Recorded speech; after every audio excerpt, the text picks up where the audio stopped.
And the episode that airs Monday has, our central people in jeopardy. They get really pulled into that. Is that something you don't want to do too often, or want to do 1 or 2 times a year, where it's really becomes they're the case in some way?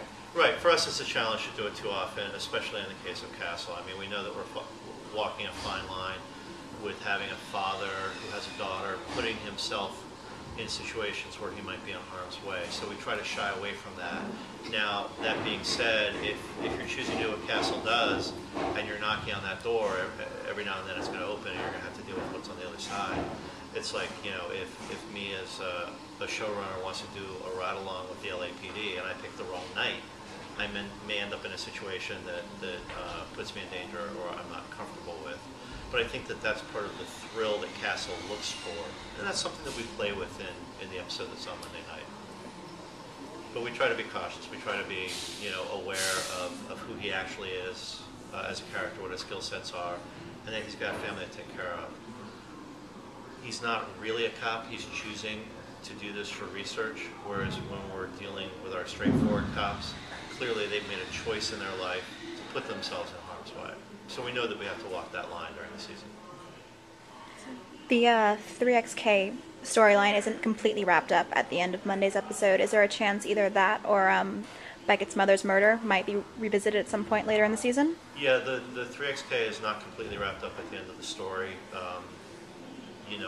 We think we have an interesting way. How we end it is interesting and keeps the storytelling alive.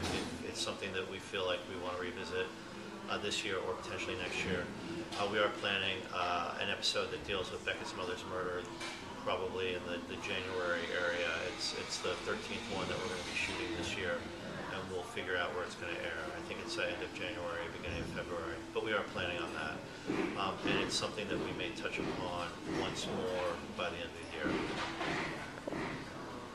Will that serial killer presence be immediately felt in the following episodes? Because it's kind of this ominous presence that's out there. Well, it's an ominous presence that's out there, but it's not something that's going to hang over our characters like a cloud. We get back to business as normal, but I think that there's going to be a certain unease that person can show up at any time. Mm-hmm.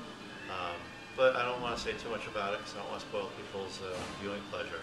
But just know that we're up against a really smart, crafty guy who figures out a way to beat the system in the end. I watched it. I didn't see it coming. Yeah. I won't spoil it for anybody. Okay. It was good. Is there any frustration with doing storylines like that? Because I know this got swapped around in the schedule. Is there any kind of hesitancy as to doing something too severe where it could get pushed around somewhere where the next episode will feel a little bit out of whack for not touching on something? No, we try to keep the show as serialized as possible, and we don't move something in the schedule unless we have a good reason and we've thought it all the way through. And sometimes there's stories that we intend to go in a particular slot, but they aren't necessarily ready in time because that story may take a little bit more cultivation in the room. And then there are times when we have a couple of breaks where we have a couple of fun ones in a row, and I feel like then we're saying too much about the kind of show we are, and we want to keep that wide tonal band that we were able to establish last season, where we could have The Curse of the Mummy, and we could have the crazy two-parter, where we dealt with a serial killer, and we could go as dark as we did with the Beckett's mother's murder episode with Sucker Punch. Keeping that tonal band, I think, is one of the really refreshing things about working on this show. A lot of other shows operate in a very narrow band, and we want to be able to have fun on the one hand, but also get serious on the other hand. So the ability to shift the pieces on the chessboard is useful for us, and it's just a matter of how many headaches we're causing post-production. But it's for me, it's about maintaining balance in the season.